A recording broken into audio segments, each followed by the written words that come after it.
지금은 우주시대 별 박사로 통하는 이태영 박사 모시고 하늘의 이치와 우주의 재미있는 이야기 들어봅니다. 우주를 보면 미래가 보인다. 충주 고구려 천문과학관 관장이신 이태영 박사님 자리해 주셨습니다. 안녕하세요. 네, 안녕하십니까. 일론 머스크가 이끄는 스페이스X사가 네네. 역사상 가장 큰 로켓과 우주선을 공개했다고요? 네, 그렇습니다. 지난 6일이었거든요. 네. 높이가 무려 120m입니다. 오, 그 120m니까 굉장히 크죠. 뭐 100m 달리기 하는 것보다 더 긴데요. 그러네요. 예, 그래서 이것이 이제 스타쉽이라고 하는 우주선의 높이가 50m인데요. 네. 거기다가 이제 이걸 발사할 수 있는 로켓의 이름이 슈퍼 헤비 로켓인데 예. 이게 70m예요. 예. 두 개 같이 올렸더니만 높이가 120m입니다. 그 한 층의 높이를 우리가 보통 3m 정도로 그렇죠. 그냥 쉽게 계산하면 40층, 그렇죠. 와, 예. 역사상 가장 큰 로켓이 이제 그 아폴로 12로 발사했던 세턴 5호 로켓이라고 하거든요. 예. 그 로켓이 높이가 한 110m 됐거든요. 오. 그거보다도 한 10m 정도 더 높고 네. 현재 나사에서 만들고 있는 달 탐사용 그 SLS라고 해가지고 스페이스 론치 시스템 이게 111m인데 네. 이거보다도 커요. 그러니까 민간에서 만들고 있는 것이. 예. 그리고 단순히 크기만 큰 것이 아니라 네. 그 추력이 그 세턴 5호 로켓의 2배 이상. 네. 그러니까 엄청나게 큰 로켓을 만들어가지고 이제 설치한 거거든요. 예. 그러니까 민간 기업이 정말 앨런 머스크가 대단한 사람인 것 같습니다. 네. 근데 이 스타쉽 우주선이 그러면 언제쯤 발사됩니까? 일단은 비행은 앞으로 몇 달 정도 걸릴 것 같은데요. 예. 일단 세워놨으니까 이제 여러 가지 테스트를 좀 할 겁니다. 예. 테스트를 해가지고 한 몇 달 후에 올해 중으로 일단 발사를 해가지고 스타쉽 우주선은 이제 지구 궤도를 몇 바퀴 돌고 하와이 인근에 이제 착륙을 할 거고 예. 슈퍼 헤비 로켓 70m짜리는 이제 다시 재활용하기 위해서 또 네. 로켓도 무사히 또 이제 멕시코만에다가 착륙을 시킨다 이렇게 되어 있거든요. 예. 이미 이제 2024년 달 탐사에 나사의 그 착륙선으로서 스타쉽 우주선이 이제 계약이 된 상태거든요. 예. 그리고 일본의 그 억만장자는 이미 이 스타쉽을 가지고 달 여행을 가겠다. 이미 계약을 해놓은 상태고 네. 아무튼 역사상 가장 큰 로켓 120m짜리 우주선과 로켓이 합쳐진 것이 이제 그 앞에 가서 구경만 하더라도 40층짜리 높이의 그 우주선이 발사대에 서 있으니까 네. 엄청날 것 같은데요. 이걸 가지고 달에도 가고 또 화성에도 가는데 한 번에 한 100명씩 태우겠다는 것이 앨런 머스크의 목표입니다. 예. 그 100명 중에 한 명이 제가 됐습니다. 근데 이제 태워가지고 일단 화성에 가가지고 식민지를 만드는 게 목표인데요. 예. 앨런 머스크도 상당한 용기가 필요할 거다. 예. 가는 건 보장하지만 오는 오는 건 거는 또 보장하기 보장을 어렵다. 못한다. 그래서 충분하게 모험식을 가진 사람만 나중에 탈 수 있을 거다라고 이야기하기 때문에. 예. 근데 이것이 이제 단순히 우주 여행만 하는 것이 아니라 이렇게 큰 우주선을 가지고 예를 들어서 미국과 중국, 뭐 상해라든가 우리나라 같은 경우에 네. 뭐 1시간 이내에 올 수 있는 이렇게 그렇죠. 이제 이 지구의 굉장히 빠른 여행용으로도 이용할 수 있을 거다 이런 이야기도 나옵니다. 예. 자, 미국 보잉사가 만든 우주선이 지난주에 국제 우주정거장으로 발사될 예정이었는데 어떻게 발사됐습니까? 발사가 못 됐습니다. 오.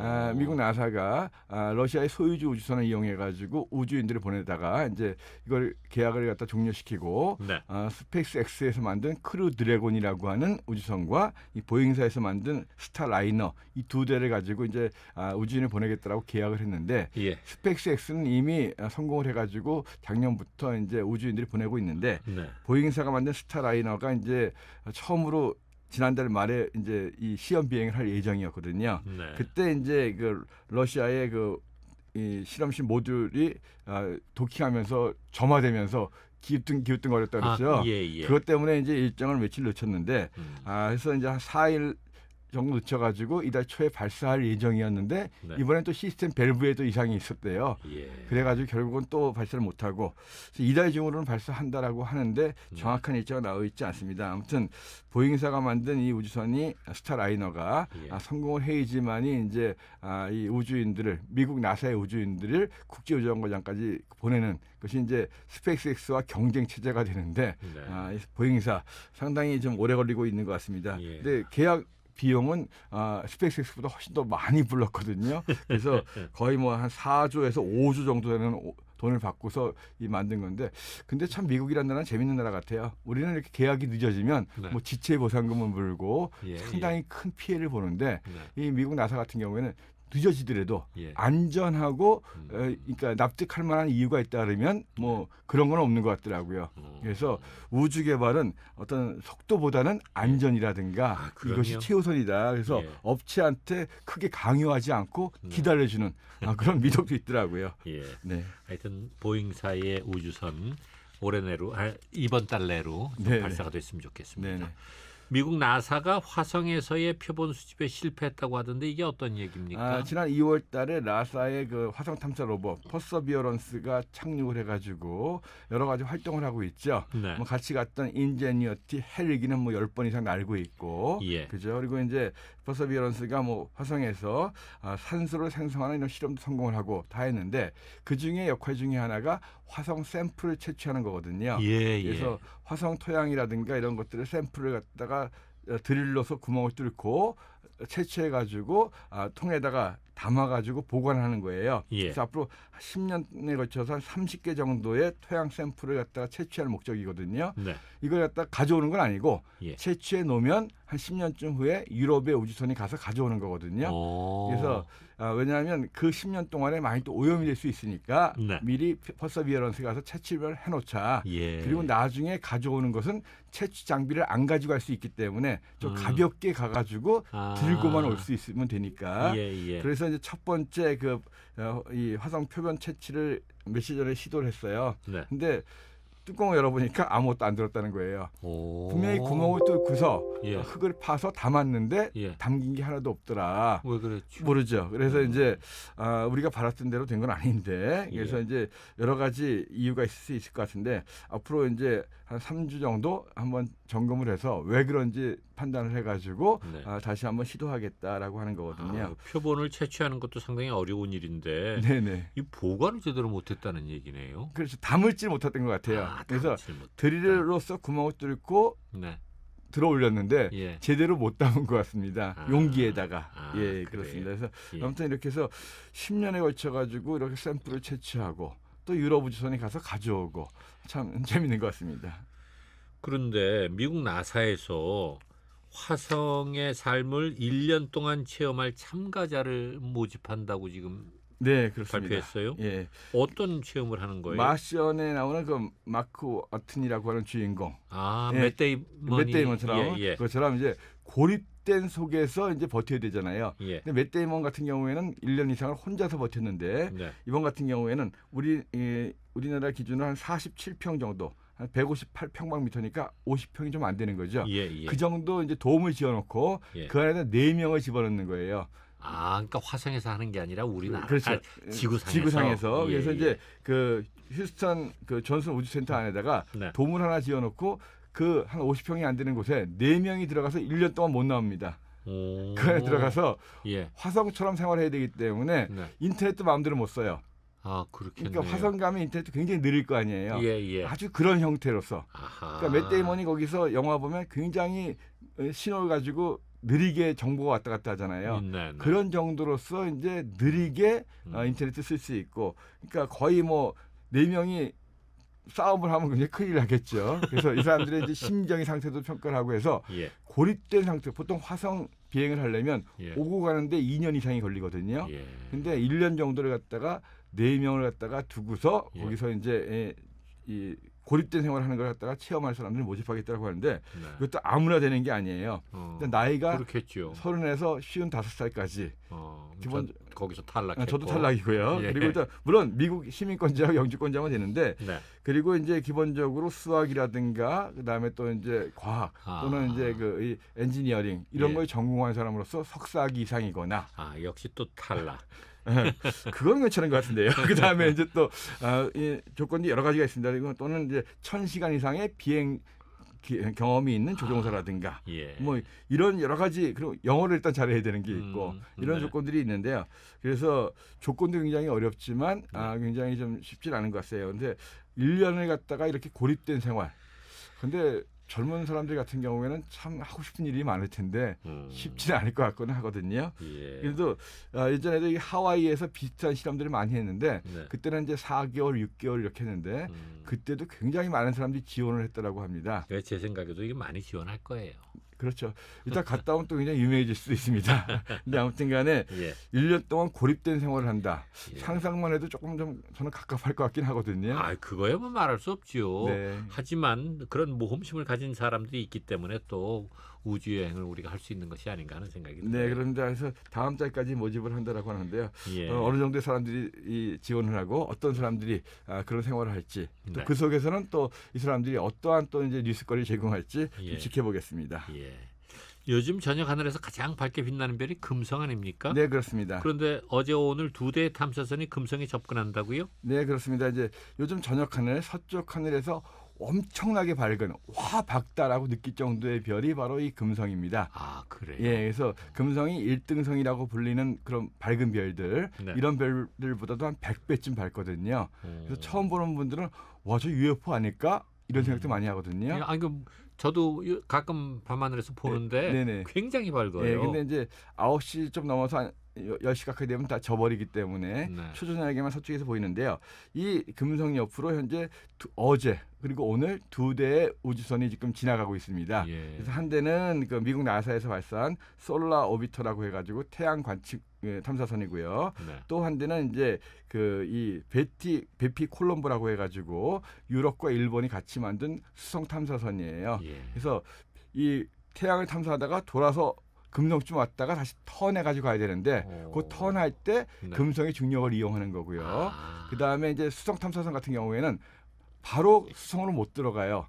왜냐하면 그래요? 바로 수성으로 들어가려면 태양이 워낙 강하게 잡아당기니까 아하. 서서히 궤도를 줄여야 되거든요. 네. 그러다 보니까 이 베피 콜럼보 같은 수성 탐사선은 2018년에 발사가 됐는데 네. 2025년에 도착을 하는 거예요. 조금씩 궤도를 거리는 줄여가면서 얼마 안 되는데도 그렇죠. 불구하고. 거의 7년 이상 정도를 걸리거든요. 네. 그래서 이제 금성의 중력을 이용해서 조금씩 궤도를 줄이는 거죠. 네. 그런데 이제 어제 같은 경우에는 이제 솔라 오비터가 한 7,800km 정도, 그러니까 한 8,000km 가까이 접근을 했는데 오늘 같은 경우에는 거의 베피 콜럼보가 550km. 굉장히 가까이 접근하는 예, 거죠. 예. 그래서 정말 이 탐사선들이 이왕 간 김에 네. 금성에 사진을 찍고 예. 뭐 좀 조사하면 굉장히 좋겠죠. 근데 그게 안 되는 게 뭐냐면 네. 이 두 탐사선이 다 이 태양 탐사선은 태양을 향해서 아. 이 카메라를 들이대고 있고 그렇겠지요. 수성 탐사선은 이 2025년 수성에 도착할 때까지는 메인 카메라의 덮개를 덮고 있어요. 아하. 예. 그래서 이제 보조 카메라 정도로 찍을 수 있을 정도이기 때문에 그래서 네. 이제 이 보조 카메라로 찍은 영상들이 한 2, 3일 있으면 이제 들어온다라고는 하거든요. 네. 물론 이제 금성 탐사선이 이제 뭐 몇 년 후에 발사가 되고 네. 그때가 되면 금성 대기에서 정말 미생물의 흔적이 있는지 예. 이런 걸 찾게 되겠지만 아무튼 오늘 저녁 날씨 좋은 곳에 있다면 예. 서쪽 하늘에서 제일 밝게 빛나는 와 밝다 빛나는 게 금성인데요. 그러니까 해가 지고 한 10시 정도까지. 한 9시 반 정도면 9시 될 반 거예요. 그래서 정도까지. 요즘 예. 해가 한 7시 반 정도면 지니까 예. 한 8시 좀 넘으면 예. 어둑어둑해지기 전에 이미 보입니다. 그래서 예. 밖에서 좀 더위를 식히시는 분들 예. 서쪽 하늘에 굉장히 밝은 게 금성. 하여튼 밝다 싶은 예. 것은 금성이고 예. 그 금성 곁에 지금 우리 우주선 두 대가 지나가고 있다 생각하시면 되겠네요. 그렇죠. 네. 네. 그리고 이번 주 목요일 밤에 올해 중에 가장 많은 별똥별이 떨어진다고요? 네, 그렇습니다. 페르세우스자리 유성우라고 해가지고 예. 페르세우스라는 별자리를 중심으로 시간당 최대 100개 이상의 별똥별이 떨어지는 그런 날이 바로 이번 주 이 금요일 날 새벽이에요. 소원을 그럼 한 100개쯤 준비해야 근데 이제 되는데요. 이 많은 분들이 뭐 뉴스에도 보고 하면은 이 목요일 날 밤에 12일 네. 밤에 달이 한 10시쯤 넘어서 10시쯤 지니까 네. 그때부터는 굉장히 보기 좋을 거다라고 해가지고 뭐 실제로 생중계도 하고 이런 분들이 많이 계신데 네. 자 기본적으로 별똥별이 떨어지는 이유가 혜성이 지나간 궤도를 예. 혜성이 지나가면 혜성이 꼬리가 있잖아요. 예, 예. 꼬리가 아주 자그마한 부스러기들인데 네. 이 궤도에는 부스러기들이 많이 퍼져 있을 거란 말이에요. 예. 거기를 지구가 공전하다가 지나가면 예. 부딪히면 그 부스러기들이 막 달려들겠죠. 어허. 그런데 이제 이것이 지구가 태양을 돌 때 이 궤도와 만나는 앞부분, 예. 그러니까 버스로 치면 앞 유리창에 해당되는 부분이 예. 바로 이 새벽이거든요. 아하. 그러니까 자정 넘은 새벽 쪽으로 가야지 앞 유리창이 되는 거고 네. 자정 전에 있는 저녁은 뒷 유리창이에요. 네. 그러니까 비가 올 때 막 달려가는데 예. 뒷 유리창에 거의 부딪히지 않잖아요. 그렇죠. 그러니까 이 기본적으로 이 페르세우스 유성우 올해 중에 달이 진 다음이기 때문에 굉장히 많이 보일 겁니다. 예. 그리고 회성의 궤도와 정확히 부딪히는 시간이 우리나라 시간으로 새벽 4시예요. 그러니까 이번에는 정말 우리나라가 좋은 기회거든요. 네. 하지만 괜히 초저녁부터 보신다고 설치지 마시고 일찍 주무시고. 일찍 주무시고 예. 제가 보기에는 이때 이제 대략 한 5시 반 넘어서 이제 이 해가 뜨기 때문에 네. 한 뭐 기본적으로 5시 가까이까지는 어느 정도 보일 거예요. 예. 그러니까 한 3시쯤 넘어서 일어나셔가지고 보시면 좋을 것 같은데 페르세우스라는 별자리를 몰라도 돼요. 예. 왜냐하면 이것이 거기서부터 퍼져나오기 때문에 여기저기서 터지거든요. 그래서 옛날부터 말씀드리는데 예전부터 매지가이 보듯이 예. 초점을 한 곳에 딱 뚜렷하게 주고 있으면 주변이 안 보이거든요. 예. 넓게. 거의 누운 자세로 넓게 멍하게 하늘 보고 있으면 여기저기서 떨어지는 게 보일 수 있는데 예. 가장 좋은 시간은 새벽 한 3시 정도부터 한 5시 정도까지. 예. 그러니까 초저녁부터 좀 너무 그러지 마시고 그리고 100개라고 해봤자 그 시간대에 아주 맑은 하늘 시골에서 그렇게 보이는 거고 네. 도시에서는 굵은 것들이 몇 개 정도니까요. 도시에 계신 분들 충분하게 몇 개는 볼 수 있을 거예요. 알겠습니다. 소원 들고 싶으신 분들 예. 새벽 한 4시 정도에서 하늘 보시기 바랍니다. 예. 네. 이번 주 토요일이 7월 7석인데 네네. 서쪽 하늘에서 견우와 직녀를 직접 볼 수 있다고요? 기본적으로 견우와 직녀가 전설 속에만 있다는 얘기 많이 하시는데 네. 사실 서울의 명동 한복판에서도 보이거든요. 전설 속에 나오는 별이 아니라 여름밤에 가장 밝은 별이 직녀입니다. 자, 오늘 밤에도 보이거든요. 머리 위에서 제일 밝은 별 직녀예요. 머리 위에서 제일 밝게 빛나는 별이 직녀고 금성은 9시 반에 지니까 그렇죠. 그 이후에 그러니까 일단은 항성을 놓고 봤을 때 예. 행성을 놓고 보면 서쪽에서 금성이 지고 동쪽에는 목성과 토성이 떠오르는데 예. 행성들은 반짝임이 없이 가만히 있어요.